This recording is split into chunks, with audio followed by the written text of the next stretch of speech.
ಸ್ನೇಹಿತರೆ, ಮೀಡಿಯಾ ಮಾಸ್ಟರ್ಸ್ಗೆ ಸ್ವಾಗತ ಸುಸ್ವಾಗತ. ಗೆಳೆಯರೆ, ಭಾರತ ಮತ್ತು ಅಮೆರಿಕದ ನಡುವಿನ ವ್ಯಾಪಾರ ಒಪ್ಪಂದಕ್ಕೆ ಒಂದು ಸರಿಯಾದ ರೂಪ ಇನ್ನೂ ಸಿಕ್ಕಿಲ್ಲ. ಅಮೆರಿಕದ ಕೃಷಿ ಹಾಗೂ ಹೈನುಗಾರಿಕೆ ಪದಾರ್ಥಗಳಿಗೆ ಭಾರತದ ಒಳಗೆ ಮಾರುಕಟ್ಟೆ ಕಲ್ಪಿಸುವುದಕ್ಕೆ ಭಾರತ ನಿರಾಕರಿಸಿದೆ.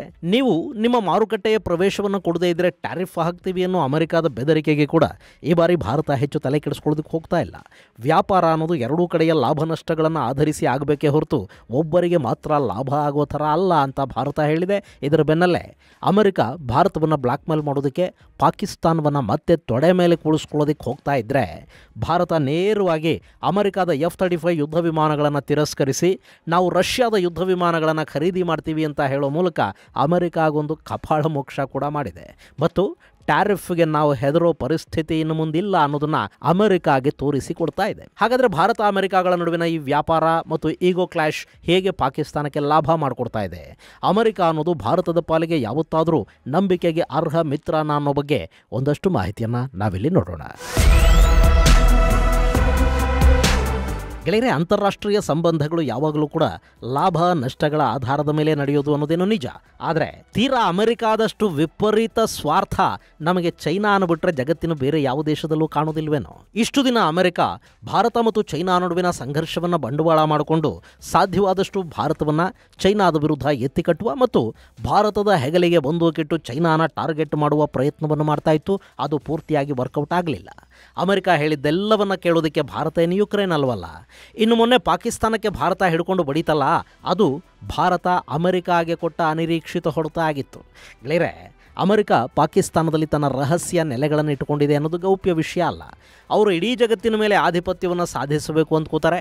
ನಾವು ಹೇಗೆ ನಮ್ಮ ಸೇನೆಯಲ್ಲಿ ಪೂರ್ವ ವಿಭಾಗದ ಕಮಾಂಡ್, ಪಶ್ಚಿಮ ಕಮಾಂಡ್, ನಾರ್ದರ್ನ್ ಕೋರ್ ಹೀಗೆ ಸೇನಾ ವಿಭಾಗಗಳನ್ನು ಹೊಂದಿದೀವೋ ಹಾಗೆ ಅಮೆರಿಕ ಜಗತ್ತಿನ ನಾನಾ ಭಾಗಗಳಲ್ಲಿ ಸೇನಾ ವಿಭಾಗಗಳನ್ನು ಹೊಂದಿದೆ. ಅವರು north com, south com, cent com, Indo Pacific command ಹೀಗೆ ಜಗತ್ತಿನ ನಾನಾ ಭಾಗಗಳಲ್ಲಿ ತಮ್ಮ ಸೇನಾ ಪಡೆಗಳನ್ನು ಇಟ್ಟುಕೊಂಡಿದ್ದಾರೆ. ಅಂದರೆ ಇಡೀ ಜಗತ್ತಿನ ಮೇಲೆ ಹಿಡಿತಾ ಇಟ್ಟುಕೊಂಡು ದೊಡ್ಡಣ್ಣ ನಾನು ಅಂತ ಬೇಗೋ ಪ್ರಯತ್ನ ಅಮೆರಿಕದ್ದು. ಹಾಗೆ ಸೆಂಟ್ ಕಾಮ್ ಅಥವಾ ಸೆಂಟ್ರಲ್ ಕಮಾಂಡ್ ಇದೆ ನೋಡಿ, ಅದು ಈ ಇಡೀ ಭೂಭಾಗದ ಮೇಲೆ ತನ್ನ ಹಿಡಿತವನ್ನು ಇಟ್ಟುಕೊಂಡಿದೆ. ಇರಾಕಲ್ಲಿ, ಆಫ್ಘನಿಸ್ತಾನದಲ್ಲಿ, ಅರಬ್ ದೇಶಗಳಲ್ಲಿ, ಕೆಂಪು ಸಮುದ್ರದಲ್ಲಿ, ಸಿರಿಯಾದಲ್ಲಿ, ಪಾಕಿಸ್ತಾನದಲ್ಲಿ ಹೀಗೆ ಈ ಇಡೀ ಭೂಪ್ರದೇಶ ಸೆಂಟ್ ಕಾಮ್ನ ಅಡಿಗೆ ಬರುತ್ತೆ. ಅಲ್ಲೆಲ್ಲ ಪಾಕಿಸ್ತಾನ ತನ್ನ ಸೇನಾ ನೆಲೆಗಳನ್ನು ಹೊಂದಿತ್ತು, ಈಗಲೂ ಕೂಡ ಹೊಂದಿದೆ. ಇನ್ನು ಆಫ್ಘನಿಸ್ತಾನದಲ್ಲಿ ಅಮೆರಿಕ ಕಾರ್ಯಾಚರಣೆ ಮಾಡ್ತಾ ಇತ್ತಲ್ಲ, ಆಗ ಅವರು ಬಳಸ್ಕೊಂಡಿದ್ದು ಪಾಕಿಸ್ತಾನದ ವಾಯುನೆಲೆಗಳನ್ನು, ಸೇನಾ ನೆಲೆಗಳನ್ನು.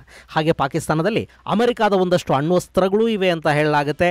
ಅದರಲ್ಲೂ ನೂರ್ ಖಾನ್ ಬೇಸ್ ಮತ್ತು ಅದರ ಸಮೀಪ ಇರುವ ಕಿರಾನಾ ಬೆಟ್ಟಗಳಲ್ಲಿ ಅಮೆರಿಕದ ರಹಸ್ಯ ಅಣುಸ್ಥಾವರ ಇದೆ ಅನ್ನೋ ಅನುಮಾನಗಳಿವೆ. ಹೀಗಾಗಿನೇ ಮೊನ್ನೆ ನೂರ್ ಖಾನ್ ಮೇಲೆ ಭಾರತದ ಮಿಸೈಲುಗಳು ಬಿದ್ದು ಕೂಡಲೇ ಪಾಕಿಸ್ತಾನಕ್ಕಿಂತ ಮೊದಲು ಬೆಚ್ಚಿ ಬಿದ್ದದ್ದು ಅಮೆರಿಕ.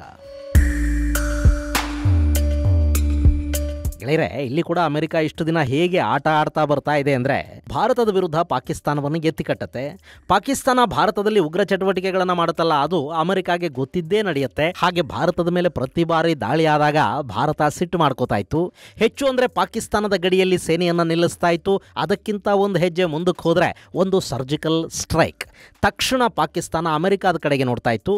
ಅಮೆರಿಕ ಬಂದು ಭಾರತ ಮತ್ತು ಪಾಕಿಸ್ತಾನದ ನಡುವೆ ಒಂದು ಸಂಧಾನವನ್ನು ಮಾಡಿಸಿ ಪಾಕಿಸ್ತಾನಕ್ಕೊಮ್ಮೆ ಗದರಿದ್ರೆ ಇನ್ನು 6 ತಿಂಗಳು ಆಮೇಲೆ ಸ್ವಲ್ಪ ದಿನಕ್ಕೆ ಅಮೆರಿಕದ ಮಾತುಗಳನ್ನೇನಾದರೂ ಭಾರತ ಕೇಳ್ತಾ ಇಲ್ಲ ಅನಿಸಿದರೆ ಮತ್ತೆ ಪಾಕಿಸ್ತಾನದ ಕಡೆಯಿಂದ ಇನ್ನೂ ಒಂದು ಭಯೋತ್ಪಾದಕ ದಾಳಿ. ಭಾರತ ಅನ್ನೋ ಆನೆಯನ್ನು ಕಂಟ್ರೋಲಲ್ಲಿಡೋದಕ್ಕೆ ಅಮೆರಿಕ ಈ ಪಾಕಿಸ್ತಾನ ಅನ್ನೋ ನಾಯಿನ ಬಳಸ್ತಾ ಇತ್ತು.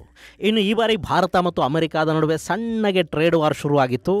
ಭಾರತ ಅಮೆರಿಕ ಹೇಳಿದ್ದೆಲ್ಲವನ್ನ ಕೇಳೋದಕ್ಕೆ ಸಿದ್ಧ ಇರಲಿಲ್ಲ. ಈ ಹಂತದಲ್ಲೇ ಪಹಲ್ಗಾಮ್ ದಾಳಿ ಆಯಿತು. ಆದರೆ ಈ ಬಾರಿ ಭಾರತ ಈ ಪಾಟಿ ಹೊಡೆಯುತ್ತೆ ಅಂತ ಅಮೆರಿಕ ಆಗಲಿ ಪಾಕಿಸ್ತಾನ ಆಗಲಿ ಊಹೆ ಕೂಡ ಮಾಡಿರಲಿಲ್ಲ. ಭಾರತ ತೀರಾ ಪಾಕಿಸ್ತಾನದ ಒಳಕ್ಕೆ ನುಗ್ಗಿ ಹೊಡಿತು. ನೂರ್ ಖಾನ್ ಅನ್ನು ಅಮೆರಿಕದ ಮರ್ಮಸ್ಥಾನದ ಮೇಲೆ ದಾಳಿ ಮಾಡ್ತು. ಅಲ್ಲಿ ನ್ಯೂಕ್ಲಿಯರ್ ರೇಡಿಯೇಷನ್ ಶುರು ಆಗಿದೆ ಅಂತ ಈಗಲೂ ಹೇಳ್ತಾ ಇದ್ದಾರೆ. ಆದರೆ ಅಮೆರಿಕ ಅದನ್ನು ಖಚಿತಪಡಿಸ್ತಾ ಇಲ್ಲ.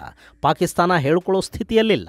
ಭಾರತಕ್ಕೆ ಅದನ್ನು ಬಹಿರಂಗಪಡಿಸಿ ಏನೂ ಆಗಬೇಕಾಗಿಲ್ಲ. ಆದರೆ ಪಾಕಿಸ್ತಾನದಲ್ಲಿ ಮಾತ್ರ ಪದೇ ಪದೇ ಭೂಕಂಪನಗಳಾಗ್ತಾ ಇವೆ. ನೂರ್ ಖಾನ್ ಹಾಗೂ ಇನ್ನಿತರ ಕಡೆಗಳಲ್ಲಿನ ಅಮೆರಿಕದ ಅಣ್ವಸ್ತ್ರಗಳೇನಿವೆ ಅವುಗಳನ್ನು ಡೆಫ್ಯೂಸ್ ಮಾಡೋ ಕೆಲಸ ಅಲ್ಲಿ ನಡೀತಿದೆ ಅಂತ ಹೇಳ್ತಾರೆ. ಆದರೆ ಅದ್ಯಾವುದನ್ನು ಕೂಡ ಹೇಳಬೇಕಾದವರು ಹೇಳಿಲ್ಲ. ಹೀಗಾಗಿ ನಾವು ಅದರ ಬಗ್ಗೆ ಮಾತಾಡೋದು ಕೂಡ ಬೇಡ. ಇನ್ನು ನೂರ್ ಖಾನ್ ಬೇಸ್ ಮೇಲೆ ದಾಳಿಯಾದ ನಂತರ ಸಾಕು ಸಾಕು ನಿಲ್ಲಿಸಿ ಅಂತ ಅಮೆರಿಕ ಭಾರತಕ್ಕೆ ಹೇಳೋದಕ್ಕೆ ಪ್ರಯತ್ನ ಮಾಡ್ತು. ಹೇಳಬೇಕಿರೋದು ನೀವೆಲ್ಲ, ಯಾರು ಕೇಳ್ಕೋಬೇಕು ಅವರನ್ನೇ ಕಳಿಸಿ ಅಂತೂ ಭಾರತ. ತಕ್ಷಣ ಪಾಕಿಸ್ತಾನದ DGMO ಭಾರತದ DGMOಗೆ ಕಾಲ್ ಮಾಡ್ದ. ಇಷ್ಟಾಗ್ತಾ ಇರುವಾಗಲೇ ಯುದ್ಧ ನಿಲ್ಲಿಸಿದ್ದು ನಾನೇ ಅಂತ ಹೇಳ್ಕೋತಾ ಬಂದ ಟ್ರಂಪ್ಗೆ ಪಾಪ ಆ ಕ್ರೆಡಿಟ್ ಕೂಡ ಸಿಗದ ಹಾಗೆ ಭಾರತ ಮಾಡ್ತು. ಇದರ ಪರಿಣಾಮ ಈಗ ಅಮೆರಿಕ ಮತ್ತೆ ಭಾರತದ ಮೇಲೆ ಒತ್ತಡ ಹೇರೋದಕ್ಕೆ ಶುರು ಮಾಡಿದೆ. ಆದರೆ ಈ ಬಾರಿ ಒತ್ತಡಗಳಿಗೆ ಮಣಿಯೋದಲ್ಲ, ಕೌಂಟರ್ ಒತ್ತಡಗಳನ್ನು ಹೇರೋದು ಹೇಗೆ ಅಂತ ಭಾರತ ತೋರಿಸಿಕೊಡ್ತಾ ಇದೆ. ಇಲ್ಲಿ ಏನಾಗ್ತಿದೆ ಅಂದ್ರೆ, ನೋಡಿ ಭಾರತ ನಮ್ಮ ಟ್ಯಾರಿಫ್ಗೆ ಹೆದರು ಬಿಡ್ತು. ನಮ್ಮ ಯಾವ ವಸ್ತುಗಳ ಮೇಲೂ ಭಾರತ ಟ್ಯಾರಿಫ್ ಹೇರೋದಿಲ್ಲ. ಇನ್ನು ಮೇಲೆ ಅಮೆರಿಕದ ಎಲ್ಲ ವಸ್ತುಗಳಿಗೆ ಭಾರತದಲ್ಲಿ 0 ಟ್ಯಾರಿಫ್ ಅಂತ ಹೇಳಿದೆ. ವ್ಯಾಪಾರ ಒಪ್ಪಂದಕ್ಕೆ ಭಾರತ ನಮ್ಮನ್ನ ಕೇಳ್ತಾ ಇದೆ ಅಂತ ಹೇಳ್ಕೊಂಡ್ರು ಡೊನಾಲ್ಡ್ ಟ್ರಂಪ್. ತಕ್ಷಣ ಪ್ರತಿಕ್ರಿಯೆ ನೀಡಿದ ನಮ್ಮ ವಾಣಿಜ್ಯ ಸಚಿವ ಪಿಯೂಷ್ ಗೋಯಲ್, ಎರಡೂ ದೇಶಗಳಿಗೆ ಅನುಕೂಲಕರವಾಗೋ ಹಾಗಿದ್ರೆ ಮಾತ್ರ ವ್ಯಾಪಾರ ಒಪ್ಪಂದ ಆಗತ್ತೆ ಹೊರತು ಅದು ಏಕಪಕ್ಷೀಯ ಅಲ್ಲ ಅಂತ ಹೇಳಿದರು. ಇಷ್ಟಾದ ಮೇಲೆ ಅಲ್ಲಿ ಮಾತುಕತೆಗಳೂ ಶುರು ಆದವು. ಅಮೆರಿಕ ತನ್ನ ದೇಶದ ಡೈರಿ ಪ್ರಾಡಕ್ಟ್ಗಳಿಗೆ ಭಾರತದಲ್ಲಿ ಅವಕಾಶ ಕೊಡಬೇಕು ಅಂತ ಕೇಳ್ತು. ಭಾರತ ಅದು ಸಾಧ್ಯನೇ ಇಲ್ಲ ಅಂತ ಹೇಳ್ತು.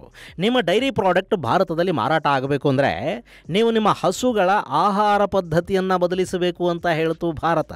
ಗೆಳೆಯರೆ, ಅಮೆರಿಕಾದಲ್ಲಿ ಹಸುಗಳಿಗೆ ನಾನ್ ವೆಜ್ ಆಹಾರ ಕೊಡ್ತಾರೆ. ಕಸಾಯಿ ಖಾನೆಗಳು, ಮಾಂಸಾಹಾರ, ಮಾಂಸದ ಮಾರಾಟ ಇದೆಲ್ಲ ಅಲ್ಲಿ ಹೆಚ್ಚು. ಸೊ ಆ ಕಸಾಯಿ ಖಾನೆಗಳಲ್ಲಿನ ರಕ್ತವನ್ನು ಸಂಗ್ರಹಿಸಿ ಅದನ್ನು ಡ್ರೈ ಮಾಡಿ ಅದರ ಪುಡಿಯನ್ನು ಪ್ರೋಟೀನ್ ರೂಪದಲ್ಲಿ ಪಶು ಆಹಾರದ ಜೊತೆ ಬೆರೆಸಿ ಹಸುಗಳಿಗೆ ತಿನ್ನಿಸಲಾಗುತ್ತೆ. ಅದು ಪೋಷಕಾಂಶಗಳನ್ನು ಹೆಚ್ಚು ಕೊಡುತ್ತೆ. ಹೀಗಾಗಿ ಹಸುಗಳಲ್ಲಿ ಹಾಲು ಹೆಚ್ಚಾಗುತ್ತೆ ಮತ್ತು ಆ ಹಸುಗಳು ಮಾಂಸಕ್ಕೆ ಕೂಡ ತುಂಬ ಚೆನ್ನಾಗಿ ಉಪಯೋಗಕ್ಕೆ ಬರುತ್ತವೆ ಅನ್ನೋದು ಅವರ ವಾದ. ಆದರೆ ಹೀಗೆ ನಾನ್ ವೆಜ್ ಆಹಾರ ತಿಂದ ಹಸುಗಳ ಹಾಲು ನಮ್ಮ ಮಾರುಕಟ್ಟೆಗೆ ಬರುವುದು ಸರಿಯಲ್ಲ.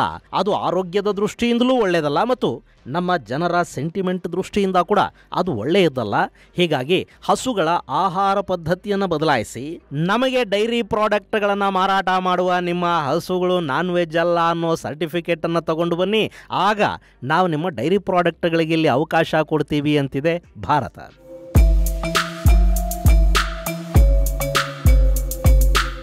ಇಲ್ಲಿ ಅಮೆರಿಕದ ಡೈರಿ ಪ್ರಾಡಕ್ಟ್ಗಳಿಗೆ ನಮ್ಮ ಮಾರುಕಟ್ಟೆಯಲ್ಲಿ ಅವಕಾಶ ಕೊಟ್ಟರೆ ಗ್ರಾಮೀಣ ಭಾರತದ ಜೀವಾಳ ಅನ್ನಿಸ್ಕೊಂಡಿರೋ ನಮ್ಮ ಹೈನುಗಾರಿಕೆ ಮೇಲೆ ಅದರ ದುಷ್ಪರಿಣಾಮ ಉಂಟಾಗುತ್ತೆ.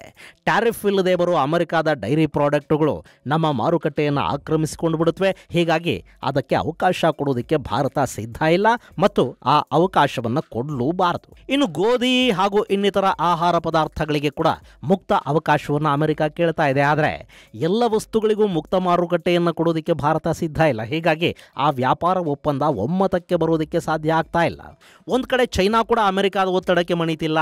ಅವರು ಅಮೆರಿಕಾಗೆ ರೇರ್ ಅರ್ತ್ ಮೆಟೀರಿಯಲ್ಸನ್ನು ನಿಲ್ಲಿಸಿ ಒತ್ತಡವನ್ನು ಸೃಷ್ಟಿ ಮಾಡಿ ಅಮೆರಿಕಾನೇ ಬಂದು ಬೇಡಿಕೊಳ್ಳೋ ಹಾಗೆ ಮಾಡಿಟ್ಟಿದ್ದಾರೆ. ಮತ್ತೊಂದು ಕಡೆ ಪುತಿನ್ ಅಮೆರಿಕದ ಮಾತು ಕೇಳ್ತಾ ಇಲ್ಲ. ಇಸ್ರೇಲ್ನ ಪ್ರಧಾನಿ ನೇತನ್ಯಾಹು ಕೂಡ ಟ್ರಂಪ್ ಹೇಳಿದ್ದಕ್ಕೆಲ್ಲ ಓಕೆ ಅಂತಿಲ್ಲ. ಇನ್ನು ಅಮೆರಿಕದ ಒಳಗೆ ಏನಾಗ್ತಾ ಇದೆ ಅನ್ನೋದು ಗೊತ್ತೇ ಇದೆ. ಇಂಥ ಪರಿಸ್ಥಿತಿಯಲ್ಲಿ ಭಾರತವನ್ನಾದರೂ ಬಗ್ಗಿಸ್ಕೋಬೇಕು ಅಂತ ಅಮೆರಿಕ ಬಯಸುತ್ತೆ. ಈ ಹಿಂದೆಲ್ಲ ಒತ್ತಡಗಳಿಗೆ ಮಣಿದು ಒತ್ತಡ ಹಾಕಿದ್ರೆ ಭಾರತ ಬಗ್ಗತ್ತೆ ಅನ್ನೋದನ್ನು ಅವರಿಗೆ ಅಭ್ಯಾಸ ಮಾಡಿ ತೋರಿಸಿದೆ. ವಸಾಹತುಶಾಹಿ ಮನಸ್ಥಿತಿಯಲ್ಲೇ ಇವತ್ತಿಗೂ ಪಶ್ಚಿಮದ ದೇಶಗಳು ಭಾರತವನ್ನು ನೋಡ್ತಾ ಇವೆ. ಹೀಗಾಗಿ ಭಾರತ ನಮ್ಮ ಮಾತು ಕೇಳಲಿ ಅಂತ ಅವರು ಪದೇ ಪದೇ ಬಯಸ್ತಾರೆ. ಆದರೆ ಭಾರತ ಕೂಡ ಈಗ ಅಮೆರಿಕದ ಟ್ರ್ಯಾಪ್ಗೆ ಬೀಳ್ತಾ ಇಲ್ಲ. ವ್ಯಾಪಾರ ಅನ್ನೋದು ಇಬ್ಬರಿಗೂ ಲಾಭ ಆಗೋ ಹಾಗಿದ್ರೆ ಮಾತ್ರ ಮಾಡೋಣ, ಇಲ್ಲದೇ ಇದ್ರೆ ಬೇಡ. ಟ್ಯಾರಿಫ್ ಅನ್ನ ನೀವು ಹಾಕಿ ನಾವು ಹಾಕ್ತೀವಿ ಅಂತಿದೆ ಭಾರತ. ಆಪಲ್ ಕಂಪನಿಗೆ ಭಾರತವನ್ನು ಬಿಟ್ಟು ಬಂದುಬಿಡಿ ಅಂತ ಟ್ರಂಪ್ ಹೇಳಿದ್ರು. ಆದರೆ ಅದನ್ನು ಕೇಳೋದಕ್ಕೆ ಆಪಲ್ಲೇ ಸಿದ್ಧ ಇಲ್ಲ. ಚೈನಾದ ವಿಷಯದಲ್ಲಿ ಟ್ರಂಪ್ ಹಾಗೂ ಮಸ್ಕ್ ನಡುವೆ ಜಗಳಗಳೇ ಆಗೋದ್ವು. ಸೊ ಈಗ ಭಾರತವನ್ನು ದಾರಿಗೆ ತಂದುಕೊಳ್ಳೋದಕ್ಕಾಗಿ ಅಮೆರಿಕ ಮತ್ತೆ ಪಾಕಿಸ್ತಾನದ ಕಡೆ ನೋಡ್ತಾ ಇದೆ. ಪಾಕಿಸ್ತಾನಕ್ಕೆ ವಿಶ್ವ ಬ್ಯಾಂಕ್ನಿಂದ IMFನಿಂದ ಸಾಲ ಕೊಡಿಸಿದೆ. ಈಗ ಅಮೆರಿಕದ ಸೆಂಟ್ರಲ್ ಕಮಾಂಡ್ನ ಮುಖ್ಯಸ್ಥ ಮೈಖೆಲ್ ಕುರಿಲ್ಲಾ ಬಾಯಲ್ಲಿ ಪಾಕಿಸ್ತಾನದ ಪರ ಹೇಳಿಕೆಯನ್ನು ಕೊಡಿಸಲಾಗಿದೆ. ನಮಗೆ ಭಾರತದ ಜೊತೆ ಉತ್ತಮ ಸಂಬಂಧಗಳಿವೆ. ಭಯೋತ್ಪಾದನೆಯ ವಿರುದ್ಧ ಭಾರತದ ಯುದ್ಧಕ್ಕೆ ನಾವು ಬೆಂಬಲ ಕೊಡ್ತೀವಿ. ಹಾಗೆ ಪಾಕಿಸ್ತಾನ ಕೂಡ ನಮ್ಮ ಅಸಾಧಾರಣ ಮಿತ್ರ. ಭಯೋತ್ಪಾದನೆಯ ವಿರುದ್ಧದ ಹೋರಾಟದಲ್ಲಿ ಪಾಕಿಸ್ತಾನದ ಕೊಡುಗೆ ದೊಡ್ಡದು ಅಂತ ಈ ಕುರಿಲ್ ಹೇಳಿದಾನೆ. ಭಯೋತ್ಪಾದನೆಯ ವಿರುದ್ಧದ ಹೋರಾಟದಲ್ಲಿ ಪಾಕಿಸ್ತಾನ ನಮ್ಮ ಫೆನಾಮಿನಲ್ ಫ್ರೆಂಡ್ ಅನ್ನೋ ಹೇಳಿಕೆನೇ ಅತ್ಯಂತ ಹಾಸ್ಯಾಸ್ಪದವಾಗಿದೆ. ಅದನ್ನು ಕೇಳಿ ಜಗತ್ತು ನಗುತ್ತಾ ಇದೆ. ಇಲ್ಲಿ ನಮಗೆ ಭಾರತವೂ ಬೇಕು, ಪಾಕಿಸ್ತಾನ ಪಾಕಿಸ್ತಾನವೂ ಬೇಕು ಅಂತ ಕುರಿಲ್ ಹೇಳಿದಾನೆ.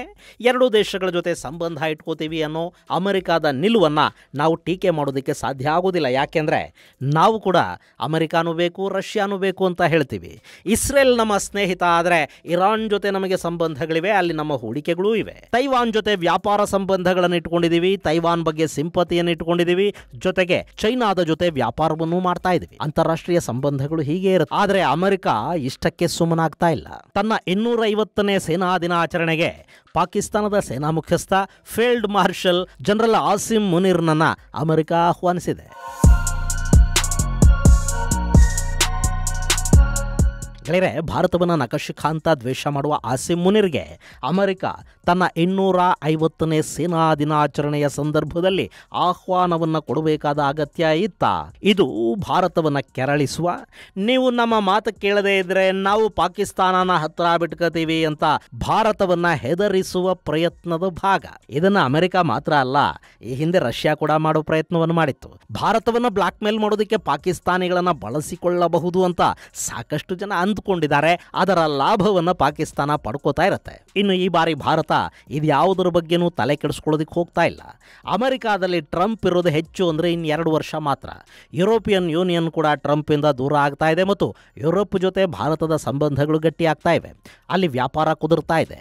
ಅಮೆರಿಕಾದ ಟ್ಯಾರಿಫ್ ಭಾರತದ ಒಂದಷ್ಟು ವ್ಯಾಪಾರದ ಮೇಲೆ ಪರಿಣಾಮವನ್ನು ಬೀರಬಹುದು, ಆದರೆ ಅಷ್ಟೇ ಪರಿಣಾಮವನ್ನು ಅಮೆರಿಕಾದ ಗ್ರಾಹಕರ ಮೇಲೆ ಕೂಡ ಅದು ಉಂಟು ಮಾಡುತ್ತೆ. ಹೀಗಾಗಿ ಭಾರತ ಅಮೆರಿಕಾದ ಟ್ಯಾರಿಫ್ಗಳ ಬಗ್ಗೆ ಹೆಚ್ಚು ತಲೆ ಕೆಡಿಸ್ಕೊಳ್ಳೋದಕ್ಕೆ ಹೋಗ್ತಾ ಇಲ್ಲ. ಜೊತೆಗೆ ಅಮೆರಿಕಾಗೆ ಪಾಠ ಕಲಿಸೋದಕ್ಕೆ ಇನ್ನೂ ಒಂದು ಹೆಜ್ಜೆ ಮುಂದಕ್ಕಿಟ್ಟಿರೋ ಭಾರತ ಅಮೆರಿಕಾದ F-35 ಡೀಲನ್ನು ಸರಾಸಗಟಾಗಿ ತಿರಸ್ಕರಿಸಿದೆ. ನಾವು ರಷ್ಯಾದ Su-57ಗೆ ಹೋಗ್ತೀವಿ ಅಂತ ತಿಳಿಸಿದೆ. ಇನ್ನು ರಷ್ಯಾ ಕೂಡ Su-57ನ ಸೋರ್ಸ್ ಕೋಡ್ ಹಂಚಿಕೊಳ್ಳೋದಕ್ಕೆ ಟೆಕ್ನಾಲಜಿ ಟ್ರಾನ್ಸ್ಫರ್ಗೆ ಕೂಡ ಸಿದ್ಧ ಆಗಿದೆ. Su-57ನ ಒಂದಷ್ಟು ಯುದ್ಧ ವಿಮಾನಗಳನ್ನು ಖರೀದಿ ಮಾಡೋದು, ಇನ್ನೊಂದಷ್ಟು ಯುದ್ಧ ವಿಮಾನಗಳನ್ನು ನಾಸಿಕ್ಕಲ್ಲಿ ಅಸೆಂಬಲ್ ಮಾಡಿಕೊಳ್ಳೋದು, ಹಾಗೆ ದೀರ್ಘಾವಧಿಯಲ್ಲಿ ನಮ್ಮದೇ ಆದ ಆಮ್ಕ ಯುದ್ಧ ವಿಮಾನಗಳನ್ನು ಸಿದ್ಧ ಮಾಡಿಕೊಳ್ಳೋದು. ಈ ಯೋಜನೆಯನ್ನು ಭಾರತ ಈಗ ಹಾಕ್ಕೊಂಡಿದೆ. ಅಷ್ಟೇ ಅಲ್ಲ, ಅಮೆರಿಕಾದ GE ಇಂಜಿನ್ ಖರೀದಿ ಕೂಡ ಈಗ ಆಗ್ತಾ ಇಲ್ಲ. ಅದರ ಬದಲಿಗೆ ಫ್ರಾನ್ಸ್ನ ಸ್ಯಾಫ್ರಾನ್ ಮತ್ತು ರೋಲ್ಸ್ ರಾಯ್ಸ್ ಟೆಕ್ನಾಲಜಿಯ ಜೊತೆಗೆ ಇಂಜಿನನ್ನು ಕೊಡೋದಕ್ಕೆ ಸಿದ್ಧ ಇವೆ.